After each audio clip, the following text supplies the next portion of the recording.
In 1931, the cultural critic Walter Benjamin wrote an essay titled Unpacking My Library, which he wrote as he was in the midst of moving, and he saw all his books stacked up there on the living room floor. He talks about how by taking the books out of their order, their kind of structured organizational system he has in the library, and just seeing them in the kind of chaos of this pile, he started noticing some certain synchronicities and connections between these books that he wouldn't have otherwise noticed. And since I'm currently in the midst of moving, I thought I would do the same thing by picking a book up off the floor and seeing what connections and synchronicities I could find between that book and another one. I have no idea where this is going to lead me. I haven't prepared any notes about this, but I'm excited to see where this takes us. Now for the first book, I'm actually going to choose this one intentionally because recently the writer David Perell made a post on Twitter or X where he said, "What book do you constantly recommend to people which was not recommended to you?" And I really love that question because it gave me a chance to think, like, what are the real gems on my bookshelf that I wish all my friends had read and I'm constantly talking about in conversation, but which was not recommended to me. It was something that I kind of stumbled upon, and immediately this book came to mind. And the reason it came to mind is that it totally transformed the way that I think about writing. When you look at a lot of the writing advice that we see online these days, it really comes from a place of hustle culture, right? The writing advice that we find online is all about how to boost your productivity, how to make more sales, write better copy. It's really productivity focused, and it's treating the product, writing, as though it's a commodity. And this book is a manifesto against that approach to writing. It's called The Gift by Lewis Hyde, and it's really a meditation not only on writing, but of art, and the difference between art as a gift and art as a commodity. It's partially anthropology, partially sociology, a lot of really deep, rich references to American literature, and it just gives such a clear vision of what art has been in societies around the world, what it could be when it comes to our own artistic production, and perhaps what goes wrong when writers enter the market of writing. Again, it's not just writing, it's a beautiful book and one that applies to creativity and artists of all genres. So I'm always highly recommending this book. And it was one that was never recommended to me. I saw it, a friend of mine was house sitting in Canada years ago, and I went to visit her, and this book was there in the living room. It belonged to the owners of that house. I don't know who those owners are, but I picked it up, I devoured it that weekend, and I've carried it with me ever since. So now I have to think, what book is this going to link me to? Well, another book that I read at that same era, probably within a few months of reading The Gift, I had also come across this book, which started my everlasting love and obsession with this one writer. I had bought this book years before at a sale at my university. I don't even really know why I bought it at that time, come to think of it. That writer, a few of his books had been turned into movies around that time, so I might have heard of him. It was a really nice hardcover. Unfortunately, here where I live now, I don't have the hardcover version, so this is the paperback, but the edition that I bought that day was a hardcover. I don't quite know why I bought it, but something about it spoke to me. And it wasn't until probably 3 years later, around the time that I read that book, that I finally cracked into the book which remains my favorite book written by that writer. Now, it's not his best book, but it is my personal favorite, and that is All the Pretty Horses by Cormac McCarthy. What a beautiful book. What a if you don't know the writer, if you don't know the book itself, All the Pretty Horses is what I would call a romance. It paints a very romantic picture of the American West and the cowboy stories of old. Oh my God, it tells this wonderful story. And it's also kind of about the fading away of that era. I remember that it opens by talking about how The family farm had been passed down generation to generation, and for some reason, the father of this boy, who John Grady Cole, the protagonist of the story, his father sells the farm, and it's kind of John Grady and his cousin Rollins.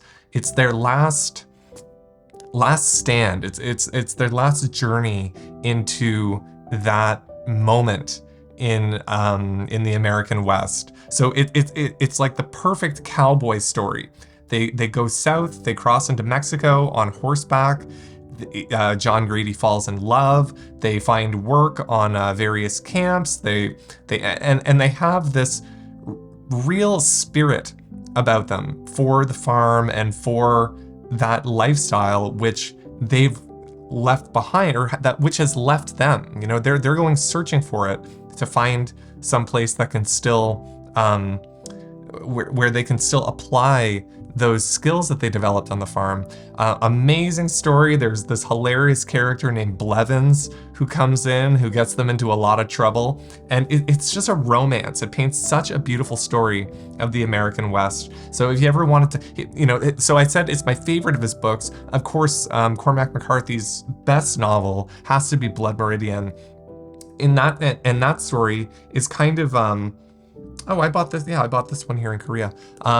That story is kind of, it paints the cowboy as the anti-hero. It's kind of a band of bad cowboys, you might say. But here, John Grady Cole is the perfect hero. It's almost like the pinnacle cowboy story. I mean, I have read a few other Western novels, but this one really does it for me. And a lot of people get into Cormac McCarthy by reading The Road, usually. This was my first Cormac McCarthy novel, and I completely fell in love with all of his work. But this is the one I come back to. God, even to think about it, I actually I typed out this entire story myself because I wanted to get a feel for it. I had heard that Hunter S. Thompson did that with The Great Gatsby. And so I thought, well, I want to really figure out what it is that I love about this story, what makes it tick.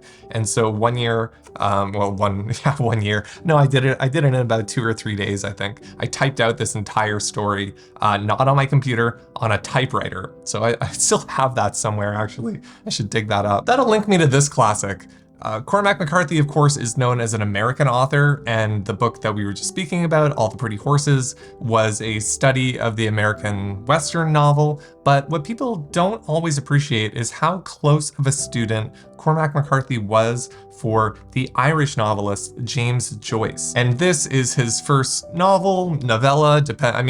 His next novels, Ulysses and Finnegan's Wake, were gargantuan. So whether you want to classify this as a novel or a novella, it is an amazing story. And one of the really interesting things about this book is that it uses a perspective, a mode of writing called free indirect discourse. So normally, whenever we think about the way that stories are told, there might be a first-person narrator speaking about, their own personal experience. Like, Catcher in the Rye would be a really good example of that. You're seeing everything through Holden Caulfield's eyes. Or a third-person perspective, such as War and Peace, where everything is told as though from a camera. Cormac McCarthy's novels are quite like that. He never really goes inside the characters.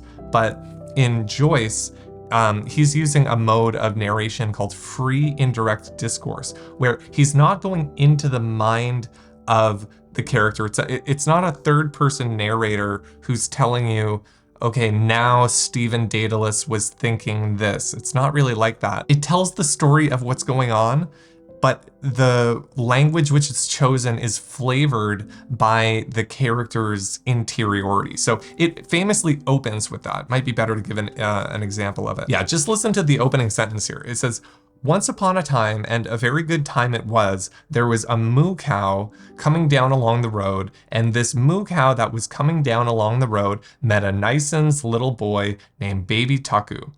Okay, now it's a narration, and we haven't identified a character who's saying this. I mean, it's from a narrator, a third person, but the words like moo cow and even the run-on sentence, like it's so childish.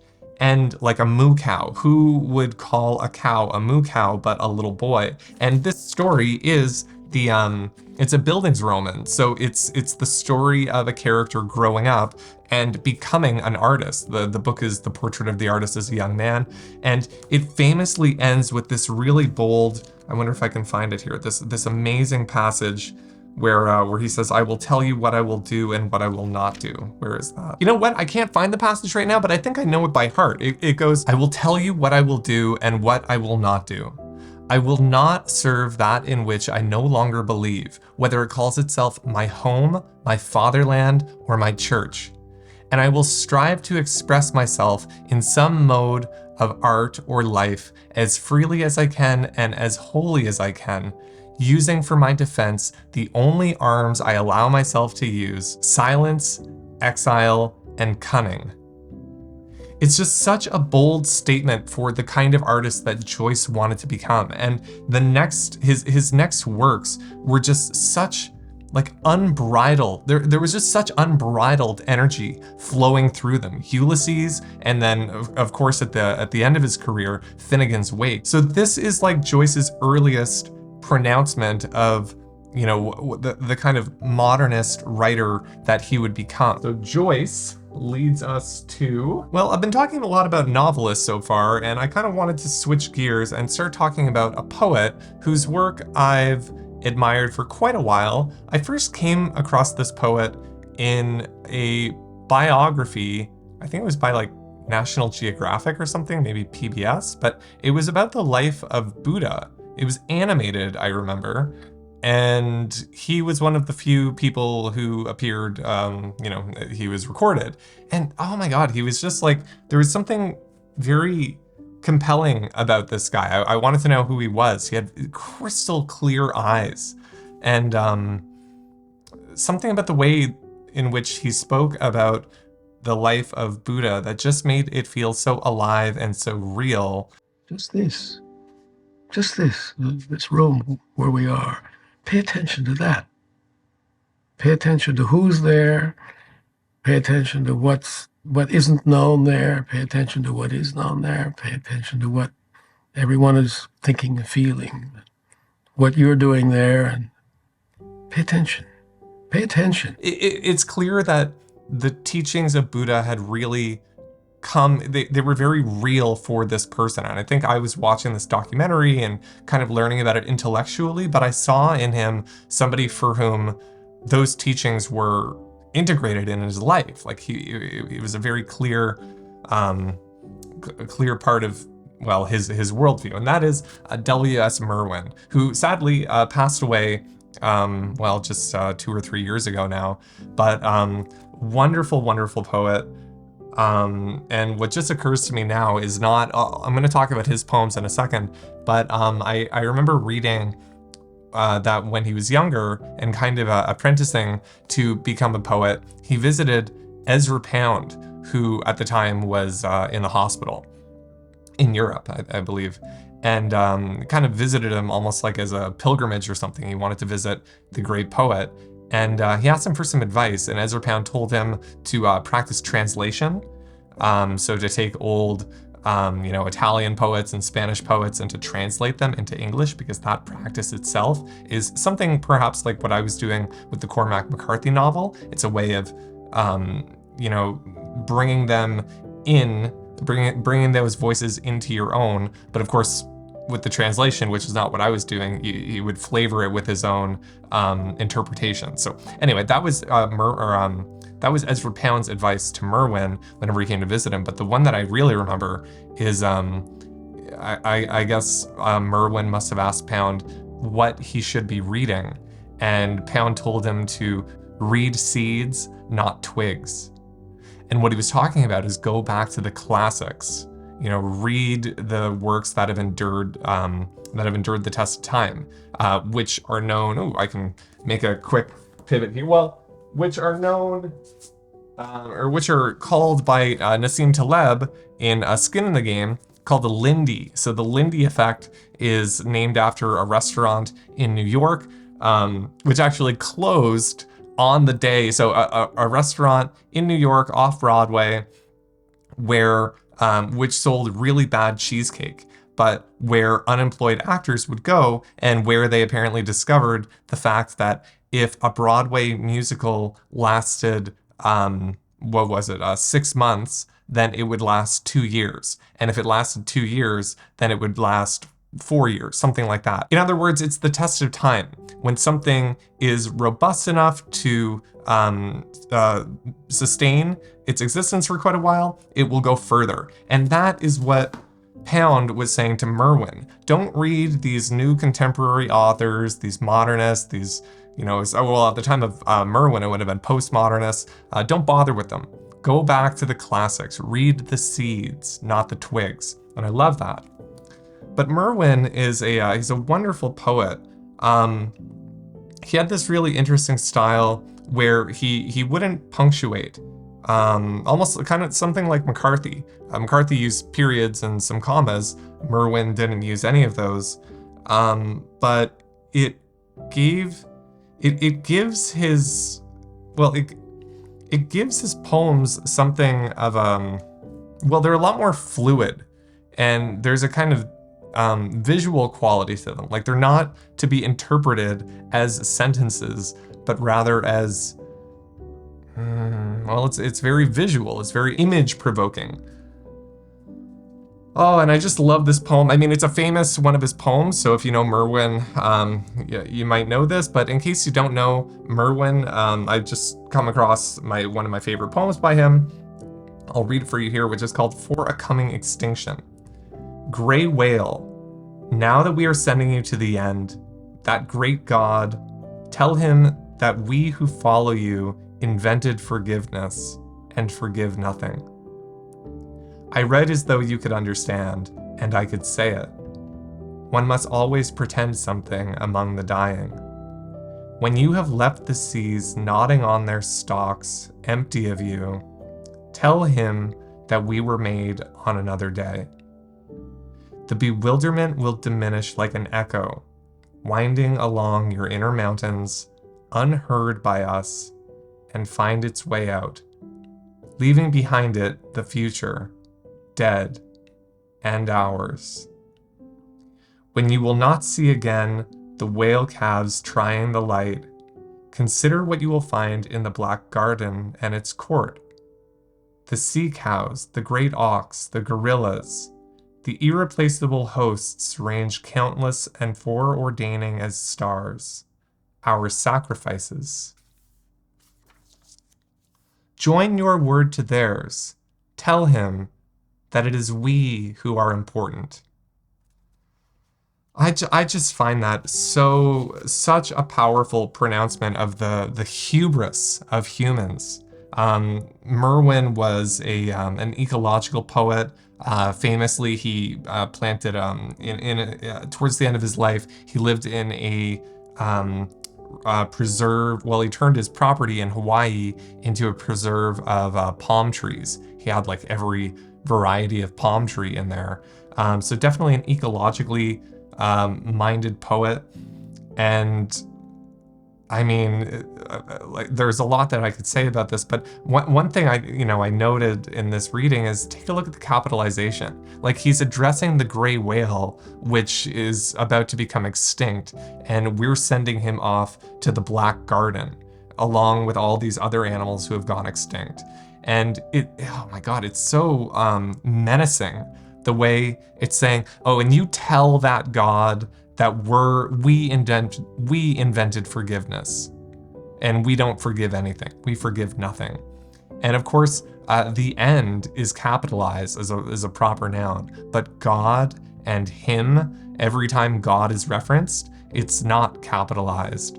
It's so diminutive, and again, pointing at the human hubris. Yeah, I think that's a really powerful poem. But of course, I pulled out Skin in the Game, as I was talking about Merwin there, and this is a wonderful book. God, it's a book that's really hard to summarize. And intentionally, I've heard the author Nassim Taleb say that if you have a book that can be summarized, then it's not going to stand the test of time because people will just read the summary. So this book is, it's very fractal. Like, okay, so skin in the game, like the basic message is you need to, in order to survive, like through evolution, in order to become robust, in order to make intelligent bets, in order to succeed, you need to have what Taleb is calling skin in the game. In other words, you can't make you can't make decisions for which you do not feel the pain of making a bad decision. So the great, one example of that are, the warmongers in politics who are calling for war, but they themselves are not going to go to the front lines and fight, and they don't have children who are going to fight these wars. So they make bad decisions because they don't feel the pain of bad decisions.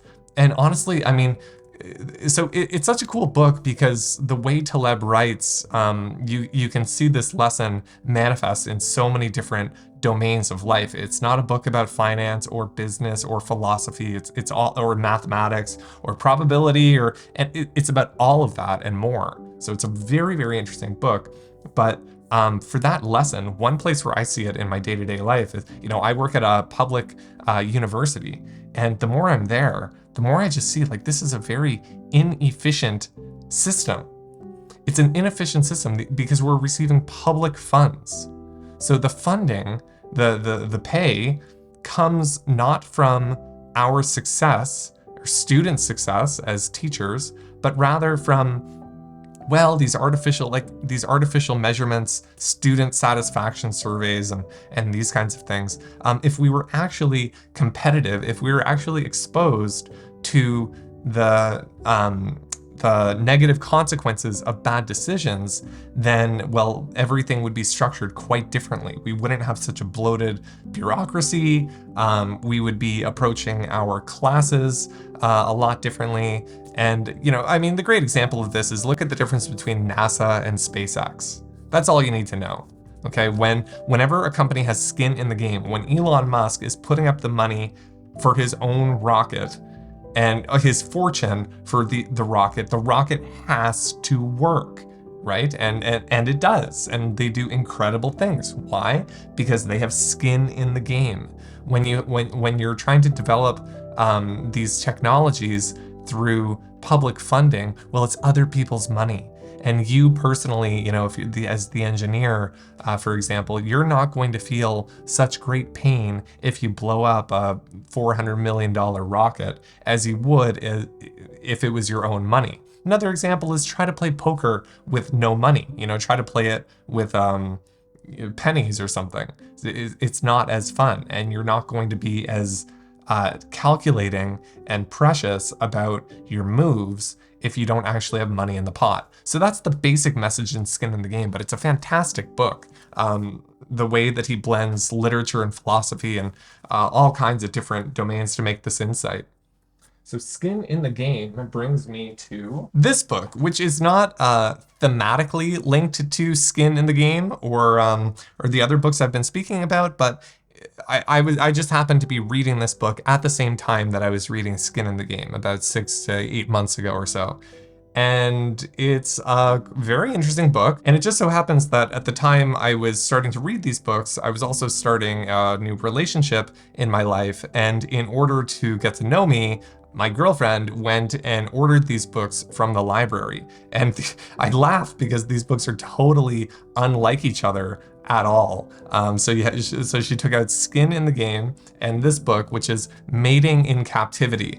It's a very interesting book. It's written by Esther Perell, who is she's a psychotherapist with some very interesting perspectives about mating dynamics. And the title is fantastic because, of course, in captivity is the way that we refer to animals, animals in the wild versus animals in captivity. And this book really kind of brings out the tensions that we find in modern relationships.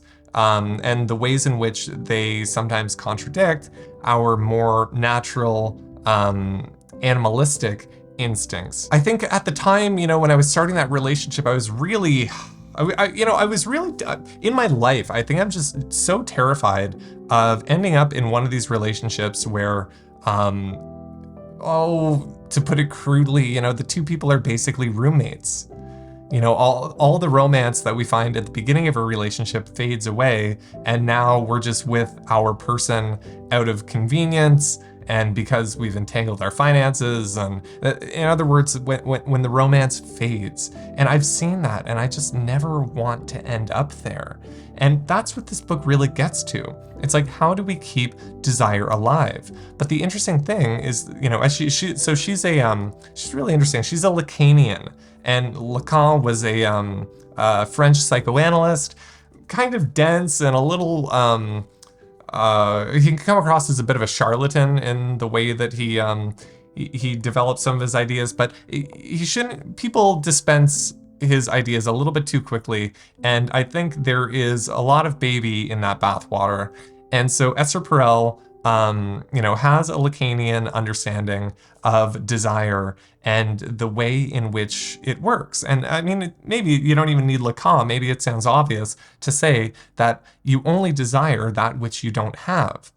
So in relationships, we have this, notion these days that our partner needs to be our everything. It needs to be our lover, our spouse, our business partner, our best friend, all of these roles. And if the partner doesn't fulfill any of those roles, then there's something wrong. And so we wind up just kind of blending with that person because we think we need to be completely intimate and to show them every nook and cranny of ourselves. But what that winds up doing is completely erasing any mystery and any wonder, and therefore removing any sense of desire. I guess the point here is that for relationships to preserve that flame from the beginning, we can't give ourselves over entirely to the other person. We need to maintain our own boundaries and our own distance so that desire can live in between us, in the space between.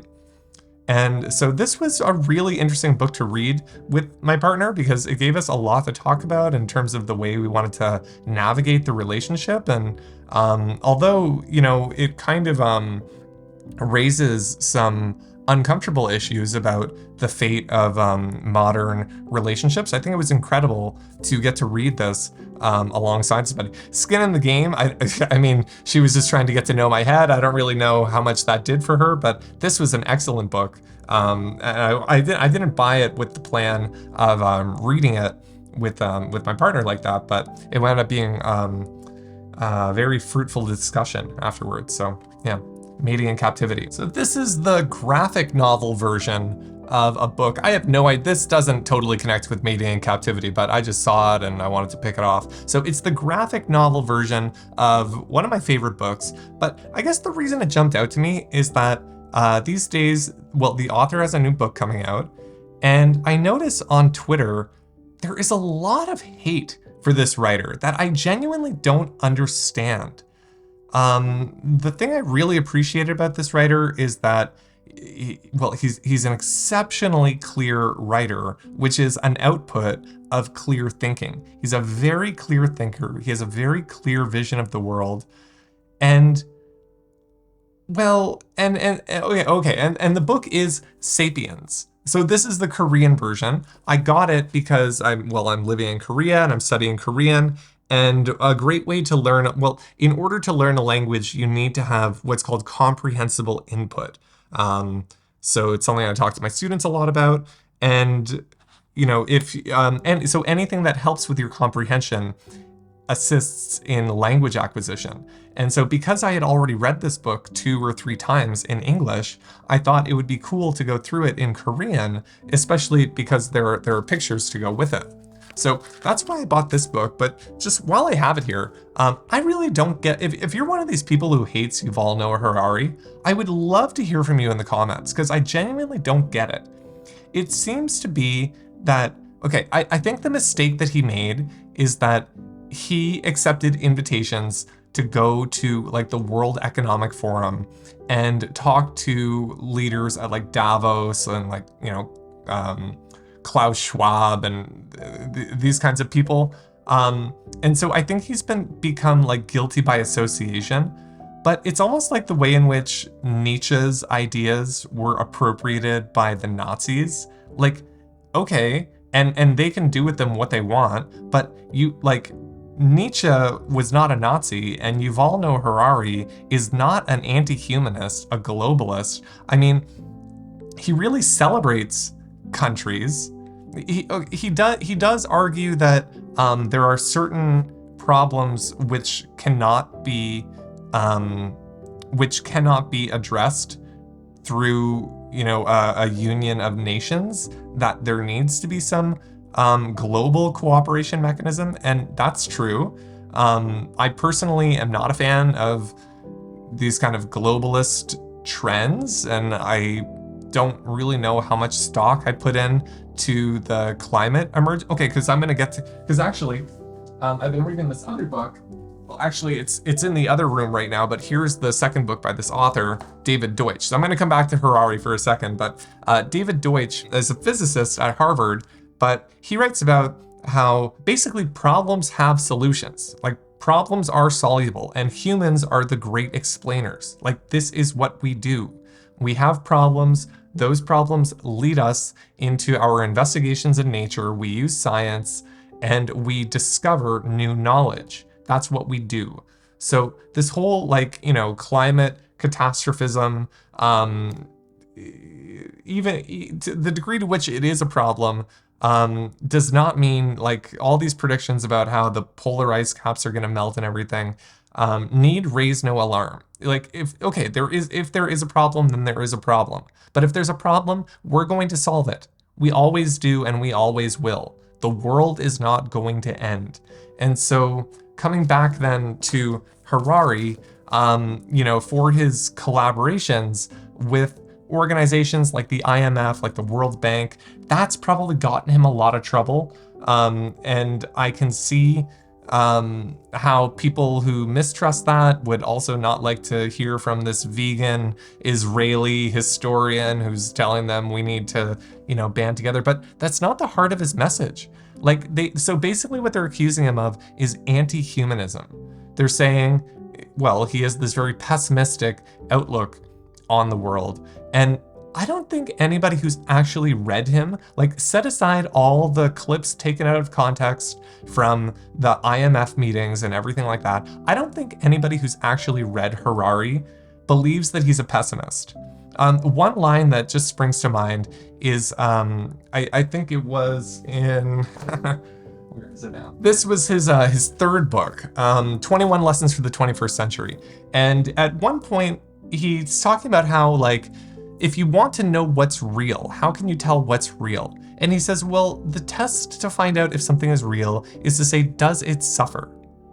Okay, so countries aren't real, governments aren't real, the ideas are not real, even human rights, these things are not real. These are fictions in Harari's worldview, and they're useful fictions. That's one of the great innovations of humans and our unique language, is that we can create fictions. Now, when he says human rights are a fiction, people lose their mind. They say he's evil, but he's not saying we need to dispense with these. He's saying this is the great merit of humans and their language. But at the basis of reality for Harari, the most fundamental thing is humans. Humanism. This is what's real. Humans are what's real. Our suffering is what's real. Incidentally, Harari is the friend of a friend. We both practice the same, in the same tradition, lineage of meditation. And I've just heard he's the most down-to-earth, humble guy there could be. So I really am sick. I'm not, I would love to hear from you. If you're one of these anti-Harari guys, I would just love to hear which of his ideas you disagree with. And don't cite any of the clips from the WEF. Go to his writing, go to his books, find out tell me what he said that is so disagreeable. Because I think anybody who seriously reads him, as I have, we'll find that he's a very clear thinker. He has a very clear, optimistic vision of what we can do in the future. So I would love to hear from you if you're one of these anti-Harari guys. I've been trying to figure that out lately. I really can't. Okay, one more book, one more. This was a cool book. Again, not really a direct connection to what we were talking about, but there was a certain time a few years ago, I was really interested in this idea of deep ecology. I guess it's tied in. We were just talking about the climate crisis and everything, and I don't want to come across like I'm some climate change denier or something like that. I was very interested in the environment, and yeah, so I was reading a lot about this idea of deep ecology, which is basically like not seeing nature as a commodity, but actually seeing it as an intelligent entity. And we see that in fiction. So a big book that came out of Korea a few years ago is The Vegetarian. And at the end of The Vegetarian, there's this character who she's either becoming a tree or losing her mind, because she's in like an insane asylum. But I remember at the end of this book, when she's becoming a tree, she is doing a headstand, and she was saying that like her brain was like the roots of a tree, and her genitalia was like the branches and the head of the tree. And I thought that's interesting. Like, okay, because at first I would think like if I thought of myself as a tree, I would think of my legs as the roots and my head as the crown of the tree. But then I thought, no, that's right. Like the roots of a tree are its brain. It's the sensing, nutrient finding organs of the tree, whereas the sexual organs are on top. It's the flowers and the branches, and they're all on top. So she's doing a headstand with her legs in the air, and she's mimicking a tree. And so that kind of got me thinking about deep ecology and this idea of like plant intelligence. And I went on to read this book, which they all seem to kind of come out at the same time. So this book is The Hidden Life of Trees. It's a German arborist, I believe he was, who was writing very, well, these were his own just kind of personal observations of his life in agriculture. He was noticing the ways that, like, because we have this idea of nature being red in tooth, nail, and claw, is the survival of the fittest, that all these organisms are competing in an environment of limited resources.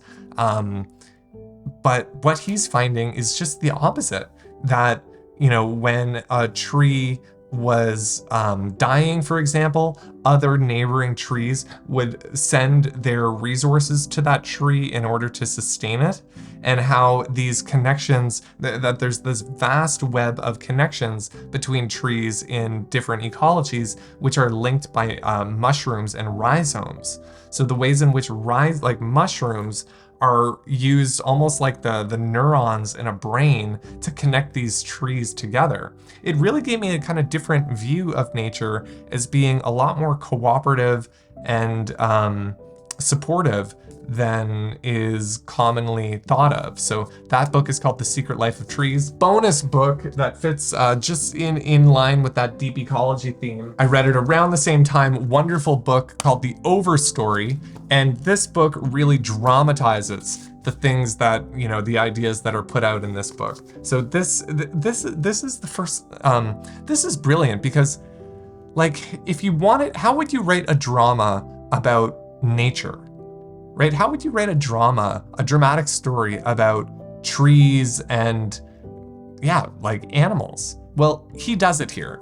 The author is Richard Powers. It's a wonderful book, winner of the National Book Award.